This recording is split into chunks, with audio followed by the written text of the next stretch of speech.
Arrest చేయడానికి జనాలు వచ్చారా? పోలీసులు వచ్చారా ఏపీ నుంచి? Your an educated person. Investigative journalism నాదని చెప్పుకుంటావు నువ్వు. అసలు నువ్వు ట్వీట్స్ చదువుతావు ఎప్పుడన్నా?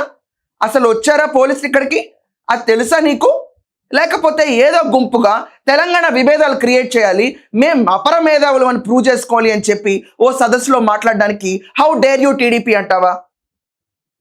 జగన్మోహన్ రెడ్డి రాటమే ప్రజావేది కూల్చుకుంటా మొదలు పెడితే దాని గురించి నీ స్వరం ఉండదా? తులసి చందు మాట్లాడవా? ఏపీ గురించి స్టోరీస్ చేయాలంటే భయపడిపోవాలనుకున్నావు.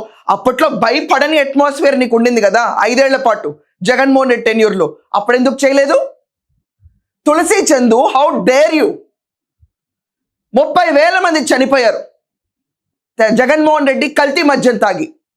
How dare you? దాని గురించి స్టోరీ కూడా మెన్షన్ చెయ్యవు. How dare you? అవన్నీ స్టోరీస్లో కనపట్లేదా నీకు? కష్టమైపోయిందా నీకు చేయటానికి? తిరుపతి కల్తీ లడ్డు ఏంటి? What is your problem? Professor Nageshwar నిజంగా మాట్లాడింది నిజాలా? 100 వీడియోలు చేస్తే ఎవరికి ప్రో ఉంటాయో 90% తెలీదా? అది స్టాండ్ తీసుకోవటం కాదా?